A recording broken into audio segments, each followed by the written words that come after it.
Three people were hurt in an early Sunday morning shooting that also left a 19-year-old girl dead.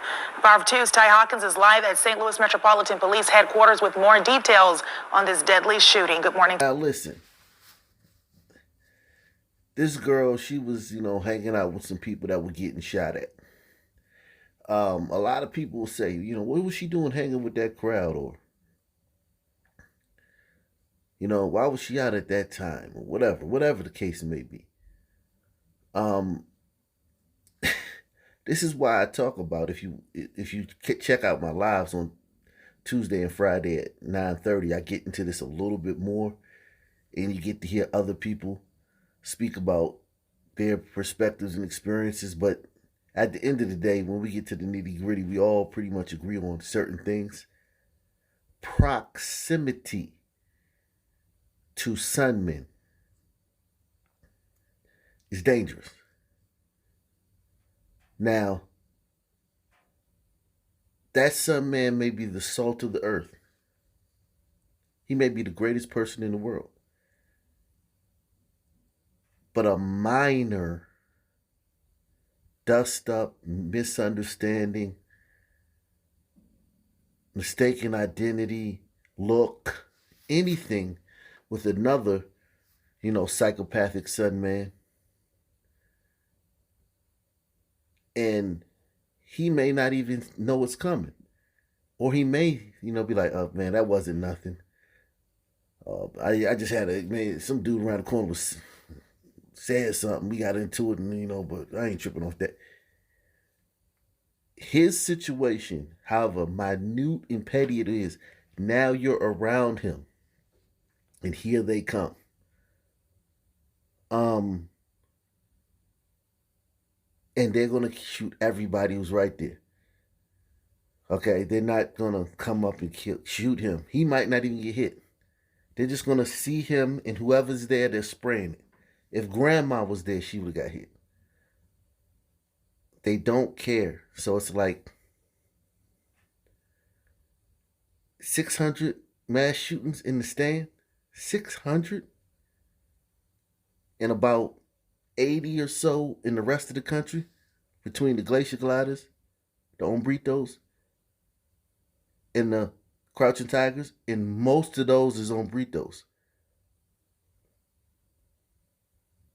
Hombritos and glacier gliders like split them other 100 mass shootings, but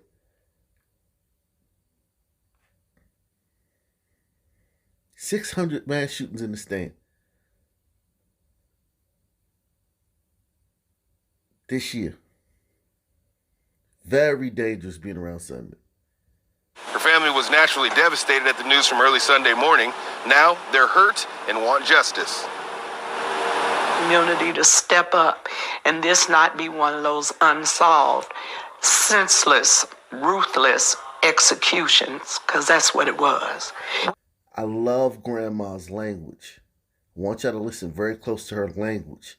This is a big breakthrough. If a lot of Sun people start to use this language, it will make a big difference. Not shots rang out. Not gunfire erupted. Not, we got to do better, y'all. Man, this got to stop. None of that. Listen to what she says. Community to step up and this not be one of those unsolved, senseless, ruthless executions, because that's what it was. We are committing genocide against each other. Police want to hear from anyone with information, so if you know anything, you can call Crime Stoppers at 866-371-TIPS. You do not have to give your name. Reporting live at the St. Louis Metropolitan Police Department headquarters in downtown St. Louis, Ty Hawkins, the power of two. And also developing at this hour, the search is on for the gunman who shot and killed a woman at a bus stop in Florida City. The victim's family telling us it was her own son who pulled that trigger. And Local 10's Annalise Garcia is live at that scene with these really shocking details. Annalise. And this scene is still very much active. You can see investigators are still hard at work out here. The medical examiner's van just got here, and you can still see that the body is there with a yellow tarp over it. Now, family of the victim is here on scene, and we've been learning more about who she was from them. The news is too much for us right now. Emotional screams and reaction of the family and friends of the victim of a fatal shooting in Florida City Tuesday. Now, you guys may, chuckle or think that that's funny, that woman's screams. However, that's more emotion than we see anytime. Like, that's an overload. That's enough emotion for all the other ones that didn't show emotion. She showed up in somebody, her auntie, her mom, whoever it was, is laying under that tarp, and there's no rushing to no hospital. There's no tell us what hospital is she at, and you racing to the hospital. She's right there under that tarp, and it's a wrap. It ain't even no point. Like, it's no point. Like, it's a wrap. That's heartbreaking. That's heart-wrenching. That's that guttural, primal scream.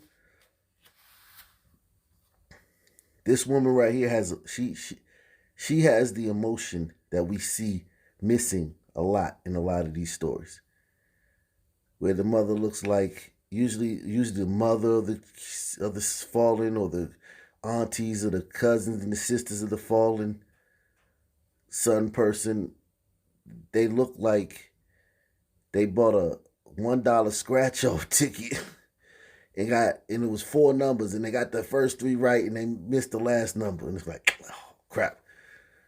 That's how they look when they show up when they're being interviewed about their slain relative. So this woman right here,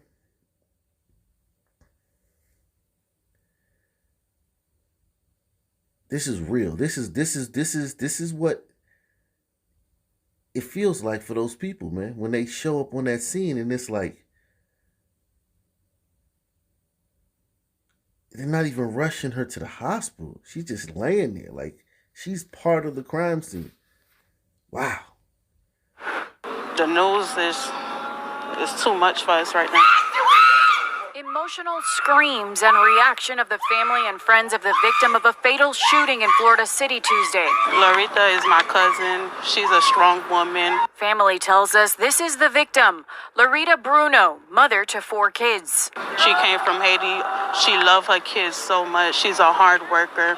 She worked for those kids, and it's devastating. Miami-Dade police tells us it happened around 4 a.m. at this bus stop on Southwest 344th Street and 3rd Avenue. The victim, in her 40s, was shot to death. By the time police arrived, they say she was deceased. A source tells Local 10 Bruno was sitting at the bus stop when someone came and shot her. Family tells us she was headed to work in the Keys. There's no words that you can say, like, just why? Why? This yellow tarp covering the victim's body on the ground. Family watched investigators at work all morning, waiting for answers. She loved all her family.